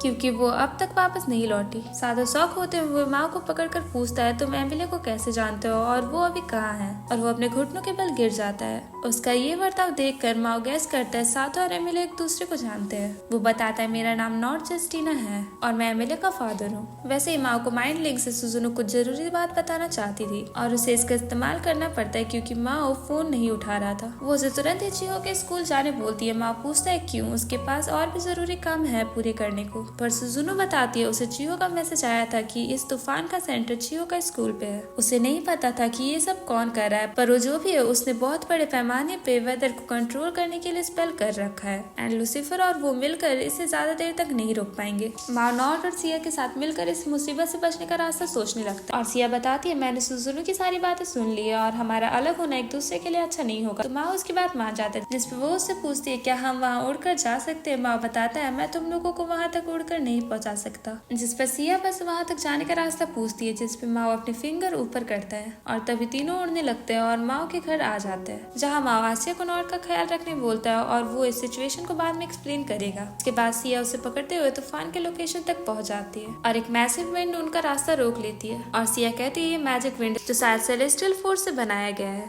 और सिया इसे आसानी से खत्म कर सकती है, पर माओ और आसिया ऐसा नहीं कर सकते। तो सिया को ही कुछ करना होगा, पर उसे एक होस्ट की जरूरत पड़ेगी, इसलिए वो माओ को इसमें शामिल कर लेती है। फिर वो अपना सर माओ के सर से टकराती है। वैसे ही वो शॉक हो जाती है ये जानकर कि माओ एक डीमन किंग है। सिया कहती है मुझे यकीन नहीं हो रहा कि मैं अपना इस्तेमाल एक डीमन किंग को करने दे रही हूँ। उसके ऐसा बोलते ही वो ग्लो करते हुए रास्ते में बदल जाती है और माओ के इर्द गिर्द फैल जाती है उसे ताकतवर बनाने के लिए। फिर सिया स्वॉर्ड में बदल जाती है और माओ हाफ डीमन फॉर्म में आ चुका था, लेकिन उस डीमन के हमले ने पहले सुजुनो और लूसीफर को पूरी तरह से हरा दिया था और चियो को भी अपने कब्जे में ले रखा था, पर माओ उस विंड को कट करते हुए उसे गायब कर देता है और डीमन तक उड़ते हुए उसके हाथ को कट कर देता है। चियो और सुजुनो को कैरी करता है और साथ ही देर से आने के लिए माफी मांगता है। इसके बाद वो उन्हें लूसीफर के पास उतारते हुए डीमन और एंजल्स का सामना करने चला जाता है। माओ अपने पावर दिखाते हुए उन्हें वार्न करता है कि उनकी जान जा सकती है अगर उन्होंने हमला किया। सुजुनो समझ आते ही ये ना तो मैजिक है और ना ही सेलेस्टियल फोर्स, बल्कि ये माओ की रॉ पावर है। इसके बाद माओ अपनी स्वॉर्ड की मदद से एंजल्स के ठिकाने लगा देता है। उसे ये पता था कि इस स्वॉर्ड का इस्तेमाल करने से ये उसे बाद में इफेक्ट करेगा।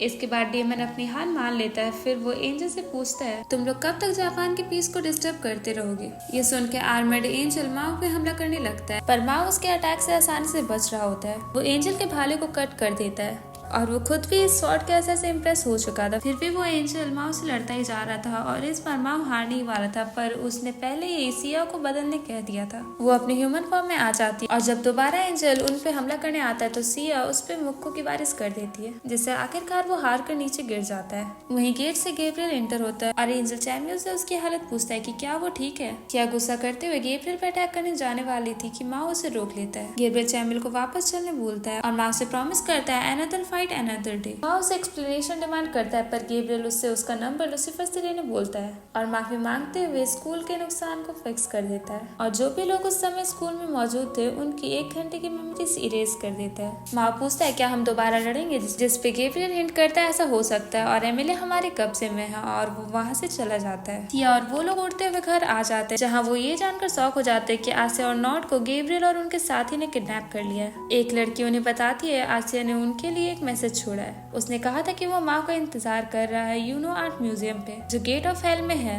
माँ सबको बताता है हम अपने सभी साथियों को बचाएंगे जो पकड़े जा चुके हैं। उसे लगता है एमिला ने जरूर किसी अपने को बचाने के लिए अपने आप को सरेंडर किया होगा और दुश्मन पक्का इप्सन में मौजूद है और उसका शक यकीन में तब बदल जाता है जब वो लूसीफर से गैब्रियल का नंबर लेता है। लूसीफर को गैब्रियल पर शक था पर माओ डिसाइड करता है लूसीफर का यहाँ रहना सही रहेगा क्योंकि पोर्टल के उस पार जाने के लिए ज्यादा सेलेस्टियल फोर्स की जरूरत होगी। चियो को माओ की फिक्र हो रही थी पर सुजुनो उसे यकीन दिलाते ये कहते हुए कि जितने कम लोग होंगे उतना अच्छा रहेगा और सेलेस्टियल फोर्स भी कम लगेगी। दूसरे दिन माओ सुजुनो और सिया इप्सन जाने के लिए जंगल के रास्ते से स्कूटर चलाते हुए निकल जाते हैं। इस बीच सुजुनो को कुछ महसूस होता है और वो उन्हें तुरंत ही रोकने बोलती है। तभी दूसरे रास्ते से सोल्जर्स जा रहे थे तो माओ तय करता है कि वो लोग दुश्मन का पीछा करेंगे। रात को सुजुनो नींद से उठती है और माओ को अपने पास देखती है जो उसे शांत कराते हुए बताता है कोई हमारी तरफ बढ़ रहा है। पूछती है क्या वो हमारे दुश्मन है। माओ उम्मीद करता है कि वो हमारे साथ ही हो। वो आदमी स्कूटर देखकर पहचान जाता है और जो भी लोग टेंट में है उनके नाम से पुकारते हुए बाहर आने बोलता है। माँ समझ आता है ये कोई दुश्मन नहीं है बल्कि वहाँ एल्बर्ट होता है जिसे माँ जानता है। एल्बर्ट बताता है वो यहाँ चर्च के लोगों में फैली अफवाह सुनकर आया है जिन्हें यहाँ अजीब सा ड्रैगन दिखा था। फिर वो उनसे पूछता है क्या तुम लोग यहाँ एमिलिया को बचाने आए हो। सुजुनो हाँ बोलती है और उनसे एमिरादा के बारे में पूछने लगती है। वो ये भी बताती है उसने उससे माइंड लिंक के द्वारा बात करने की कोशिश करी थी पर किसी ने जवाब नहीं दिया। एल्बर्ट रिवील करता है एमिरादा को चर्च कैपिटल में बुलाया गया है और उसे धोखेबाज माना जा रहा है उनके खिलाफ जाने पर और ऐसा उन्होंने ऑल्बा के गलत कामों को छुपाने के लिए किया है। साथ ही साथ वो एमिरादा को किसी से मिलने नहीं दे रहे इसलिए सुजुनो उससे बात नहीं कर पा रही थी। माँ एल्बर्ट को उसके साथ चलने बोलता है एमिलिया को बचाने के लिए तो एल्बर्ट इसके लिए मान जाता है। क्या सिया ही एमिलिया के स्वॉर्ड के साथ जुड़ी हुई है। माओ क्लियर करता है कि एलिस और सिया दोनों ही सेक्रेट स्वॉर्ड है। फिर भी जब माओ सिया को स्वॉर्ड में बदलने को कहता है वो एक ड्रैगन में बदल जाती है। सुजुनो को लगता है कुछ गलत तभी सिया बताती है ऐसा लगता है कि माओ उसे उसकी पूरी पावर यूज करने से रोक रहा है। माओ इसके लिए साफ इनकार कर देता है पर उसी पल वो साइड में जाकर उल्टियाँ करने लग जाता है। इस पे एल्बर्ट का कहना था वो सीक्रेट एनर्जी का इस्तेमाल नहीं कर पाएंगे जो बात सुजुनो भी समझती है पर उससे शक था कि कुछ तो गड़बड़ है। माँ वापस आ जाता है और सुजुनो को ये बात अजीब लगती है कि वो एंटी इस्लाम में वापस आ गया पर अभी तक माओ अपनी डीमन फॉर्म में नहीं आया। घर आकर सुजुनो माओ को किसी भी तरह की फाइट से बचने के लिए कहती है उसके लैक ऑफ पावर के चलते। माओ चिढ़ते हुए उससे पूछने लगता है कि उसकी पावर कम क्यों हो रही है पर सिया को तो इतनी नींद आ रही थी कि वो नींद में ही ज्यादा श्रिम्प्स खाने की बात करती है जिसपे माओ गुस्सा करते हुए उसे पीटने वाला था पर एल्बर्ट उसे रोक लेता है। आखिर में माओ उनकी बात मान लेता है जहाँ सुजुनो उसे दिलासा देती है कि सबको सेफली वापस लेकर आएगी क्योंकि वो भी उनके पास हेल्प के लिए उनके शुक्रगुजार है।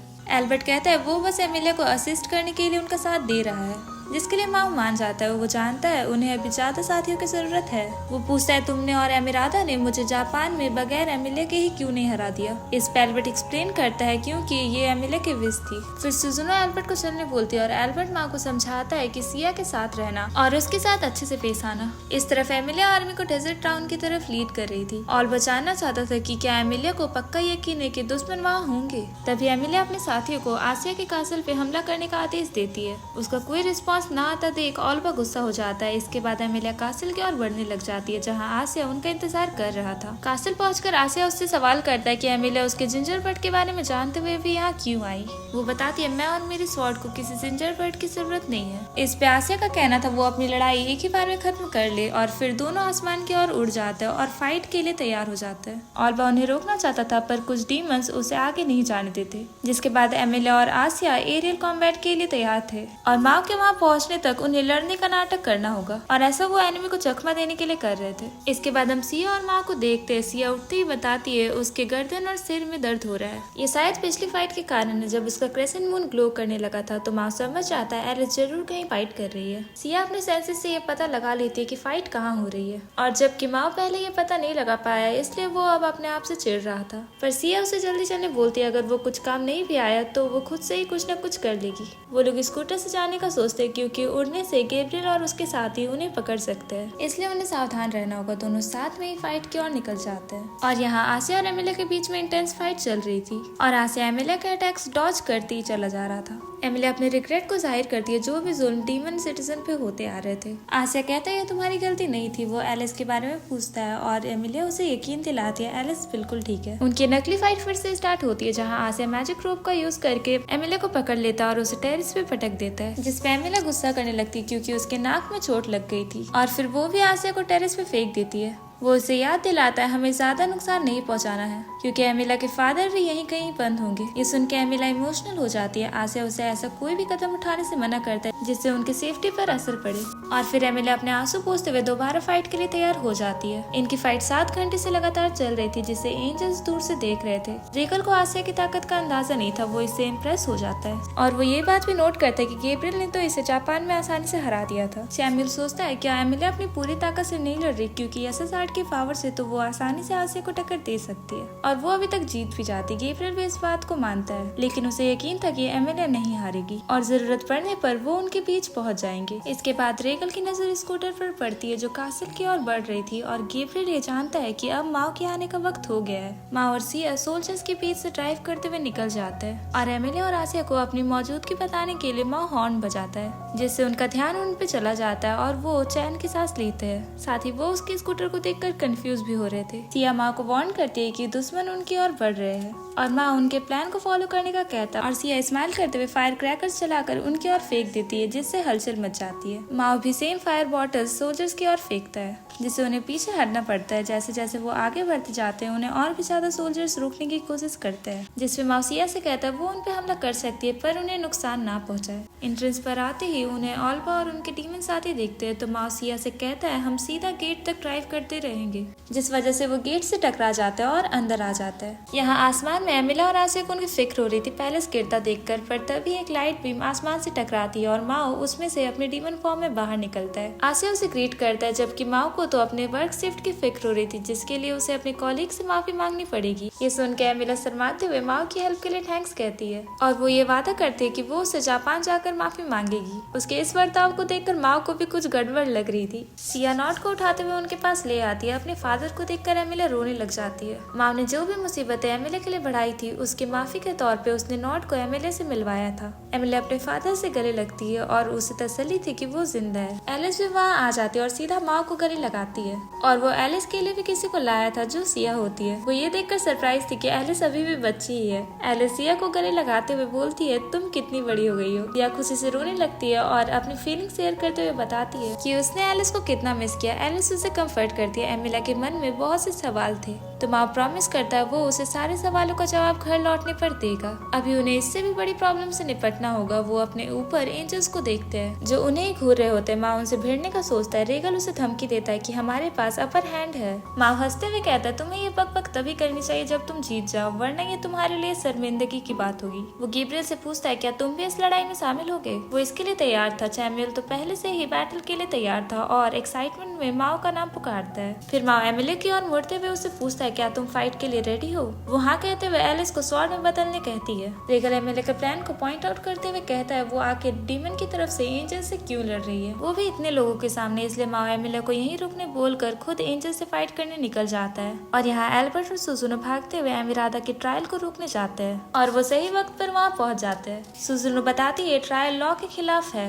और इसे रोकने का आदेश देती है। माओ एंजल्स पे मैजिक पॉज से अटैक करता है। रेगल इससे बचते हुए अटैक को अपने हाथों से काउंटर बैक कर कर रहा था जिससे माओ को नुकसान पहुंचता है। आसिया सीलिंग के टुकड़ों को गैब्रियल की ओर फेंकता है पर गैब्रियल आसानी से उसे डिफ्लेक्ट कर देता है। रेगल का अटैक फिर से जाकर माओ को लगता है जिस कारण एमिलिया को भी अपनी जगह से हटना पड़ता है। इसमें माओ ने एक साथ रहकर अपने फादर को प्रोटेक्ट करने का कहता है तो एमिलिया और सिया पीछे हट जाती है जिससे उन्हें एंजल से लड़ने में आसानी होगी। इस सब के बीच माओ को सुजुनो का कॉल आता है जो उसे डांट सुनाते हुए फाइट से दूर रहने का कहती है तो माओ एक्सप्लेन करता है उसे ये करना ही पड़ा क्योंकि सुजुनो के यहाँ आने में काफी वक्त है। सुजुनो बताती है उसने एमिरादा के ट्रायल को सही टाइम पर रोक दिया है और उसे एमिरादा से एंजेलिक क्विल मिला है और वो जानना चाहती थी सारी आर्मी डोमिनोस की तरह नीचे क्यों गिरी हुई है। इसके जवाब में माओ कहता है बहुत कुछ हुआ है। इस बीच में वो चैमुएल के अटैक को डॉज करते हुए प्रॉमिस करता है वो उस स्कूटर को खराब करने के पैसे उसे दे देगा जो उसने कासल से टकरा दिए थे। साथ ही वो बताता है उन्होंने एमिलिया के फादर की जान बचा ली है। रेगल माओ पे अटैक कर रहा था जो कि माओ अपने पंचे से ब्लॉक कर देता है और रेगल को अपने किक से नीचे गिरा देता है। इधर आसिया सुजुनो को एम्पायर यूनिफर पे नजर रखने बोलता है और एक डीमन जल्द ही उनकी मदद के लिए वहाँ पहुँच जाएगा। इस इंटेंस बैटल में माओ अपने कॉम्बैट पावर्स का इस्तेमाल करता है रेगल और चैमुएल के अगेंस्ट और गैब्रियल के हमला करने पर ये और भी खतरनाक हो जाता है जिसके खिलाफ माओ और आसिया अपने टीम वर्क का प्रदर्शन करते हैं। एमिलिया भी इस फाइट को ज्वाइन करना चाहती थी पर वो ऐसा नहीं कर सकती। सिया उसके एसएसआर को उसके आर्मर से निकालते हुए कहती है हमें इसकी जरूरत है। फिर वो उसे ध्यान से देखती है जिसमें बहुत सारे सेलेस्टियल फोर्स मौजूद थे। उस सार्ड से लाइट साइन करते हुए आसिया के चेस्ट पे पॉइंट करती है। एमिलिया सोचती है क्या आसिया के पास भी एक सार्ड है। यहाँ रेगल और गैब्रियल और भी एंजल्स को समन कर लेते हैं ताकि वो डीमंस को रोक पाए जो एम्पायर यूनिफर के पास जा रहे होते हैं पर सुजुनो उन्हें हरा देती है और कहती है मैं माओ की मदद करूंगी भले मुझे नहीं पता यहाँ क्या चल रहा है। सिया एमिलिया से कहती है उसे एक ऐसा सार्ड की जरूरत है जिसमें सेलेस्टियल फोर्स की जगह मैजिक हो। एमिलिया एंजल्स के पास से निकलते हुए आसिया की ओर बढ़ती है और उसके आर्मर को कट कर देती है जिसमें से एक सार्ड निकलता है जिसे गैब्रियल हथियाने की सोचता है पर एमिलिया इसे माओ की ओर फेंक देती है। सिया तुरंत ही अपने सर को माओ के सर से टच करती है। वो माना से कवर हो जाता है। आसिया इस हेल्प के लिए एमिलिया को थैंक्स करते हुए बताते हैं वो सार्ड अब मैजिक से जुड़ गया है जो माओ आसानी से अडेप्ट कर पाएगा और एम्पावर्ड सिया स्वॉर्ड में बदल जाती है और माओ स्वॉर्ड हाथ में पकड़ते हुए कहता है इन एंजल्स ने ही हमारे कॉमरेड्स और सिटीजन को चोट पहुंचाया है और उन लोगों पर भी जिन पे मैं रूल करना चाहता हूँ। माओ डिक्लेयर करता है वो उन पे कोई भी एनिमी नहीं दिखाएगा और पूरी ताकत से एंजल से फाइट कर रहा होता है। एमिलिया को कुछ समझ नहीं आता तो एलिस रिवील करती है कि सिया ही एसएसआर का आधा टुकड़ा है और वो एक सीक्रेट स्वॉर्ड में ट्रांसफॉर्म हो सकती है। इस पे एमिलिया पूछती है तो माओ इसे कैसे यूज कर पा रहा है। आसिया बताता है सारे एसएसआर सेलेस्टियल फोर्स से बने होते हैं पर इनसे हमें डर नहीं लगता। एलिस कहती है ऐसा के ब्रांचेस एक दूसरे से जुड़े होते हैं जिनसे उन्हें लड़ने की ताकत मिलती है। सुजुनो अल्बा से मिलती है और कहती है मैंने उम्मीद नहीं की थी कि तुम इप्सन में मिलोगे उसके जापान से गायब होने के बाद। वो बताती है मैं तुम्हें तुम्हारे गुनाहों की सजा दिला कर रहूंगी। वो डीमंस को उसका कहना माने बोलती है जिसके लिए वो सहमत हो जाता है। फिर वो कहती है मैं शांति से भरी दुनिया चाहती हूँ और उसका मकसद सिटीजन को जस्टिस दिलाने का है। इस पे ऑल्बा पूछता है क्या वो एंजल्स के खिलाफ होना चाहती है और हेवन को धोखा देने वाली है जिसपे सुजुनो का कहना था यहाँ कोई सच्चा एंजल है ही नहीं। फिर वो सोल्जर्स को समझाती है एंजल्स भी आम इंसान है जिनके पास बस पंख होने के कारण वो खुद को दूसरों से बड़ा मानते हैं। सुजुनो ये भी बताती है कि एंजल्स ही असली डीमंस होते हैं जो उसके पीसफुल इप्सन में डर फैलाना चाहते हैं और डीमंस के कारण वॉर नहीं हो रहा और एम्पायर यूनिफर भी उसे सही साबित करते हैं। वहाँ एल्बर्ट और एमिरादा कुछ चर्च के सोल्जर्स के साथ पहुँचते हैं और जो एम्पायर होते हैं वो सुजुनो की बात को सच मानते हैं और बताते हैं आसिया ने उनकी जान बचाई और दुश्मनों को भी एक दूसरे से लड़ने से रोका ताकि वो वॉर में ना जाए। अब उन्हें अन्याय के खिलाफ आवाज उठानी चाहिए। वो भी सारे दुश्मनी साइड रखकर जिस बात से सभी एग्री करते हैं। सुजुनो अनाउंस करती है असली दुश्मन वो तीनों एपोस्टेस है जो खुद को एंजल्स बताते हैं। माँ उन पे कोई भी दया ना दिखाते हुए हमला कर रहा होता है और पहले वो रेगल को कासल की ओर पटक देता है जिसके बाद चैमुएल उस पे हमला करने के लिए आगे बढ़ता है पर वो भी ढेर हो जाता है। यहाँ माओ से बचने के लिए रेगल एक पोर्टल खोलता है। माओ उसे रोकने की कोशिश करता है पर इस बीच गैब्रियल उसके सामने आ जाता है तो माओ गैब्रियल को कासल में पटक देता है तो गैब्रियल उसे खुद पे कुछ नरमी दिखाने बोलता है जिसपे माओ बोलता है मैं पहले से ही तुम पे नरमी दिखाते आ रहा हूँ उसे ना मारकर। माओ उसे वापस जापान लेकर जाएगा ताकि गैब्रियल सारी बातें बताए जो भी कुछ वो जानता हो। फिर माओ गैब्रियल को रस्सी से बांध देता है। एमिरादा शिकायत करती कि उसकी सारी जगह बिखर गई है। माओ उससे उसको ट्रायल के बारे में पूछता है। वो बताती है सुजुनो और एल्बर्ट ने उसे वक्त रहते बचा लिया और अब वो चर्च में धोखेबाजों से छुटकारा पाने जा रही है। एमिरादा एमिलिया को अपने लिए लड़ने का कहती है ना कि दुनिया के लिए। मेल ब्रांच डीमन सुजुनो को सेफ रहने बोलता है और वो कहती है मुझे उम्मीद है हम जब भी दोबारा मिलेंगे तो हम बात करेंगे ना कि लड़ाई। इसके बाद वो प्लेस पूरी तरह से ठीक कर दिया जाता है। एमिलिया माओ से इस नुकसान के लिए माफी मांगती है जो उसने उसके लोगों को पहुंचाए थे। माओ उसे फिक्र नहीं करने बोलता और बताता है वो उसने ऐसा इसलिए किया था क्योंकि वो एक हीरो थी और माओ ने ऐसा इसलिए किया क्योंकि वो एक डीमन किंग है। वो दोनों तो बस अपनी ड्यूटीज पूरी कर रहे थे। एमिलिया को यकीन दिलाता है हमारा रिश्ता नहीं बदला है, उल्टा उसे चीहो से माफी मांगनी चाहिए और उसने पहले से ही चीहो के बर्थडे के लिए गिफ्ट सोच रखा है। एमिलिया उन्हें जापान में अकेला छोड़ने के लिए सैड फील करती है, लेकिन माओ कहता है तुम फिक्र मत करो, बस उनसे माफी मांग लेना, वो ये जानकर खुश होंगी कि तुम ठीक हो। सीन शिफ्ट होता है चीहो पर जो घर जा रही होती है। तभी उसे एक मैसेज आता है जिसे पढ़कर वो तुरंत माओ के घर की ओर भागती है, जहाँ वो सबको वापस आता देखती है और एमिला से गले मिलते ही खुशी से रोने लगती है। वो ये जानकर खुश थी कि एमिला सेफली वापस आ गई। वो अंदर चीहो का बर्थडे सेलिब्रेट करने जाते हैं। आसिया लूसीफर से पूछता है उनके यहाँ ना होने पर कोई मुसीबत तो नहीं हुई थी ना। वो ना में जवाब देता है। एमिला अपने फादर से मिलकर खुश थी और उन्हें होश भी आ जाता है और एमिलिया उन्हें खुशी से हक करती है। उसी रात सभी एक साथ मिलकर डिनर कर रहे थे और यहाँ ये वीडियो खत्म हो जाता है। Thanks for watching, bye.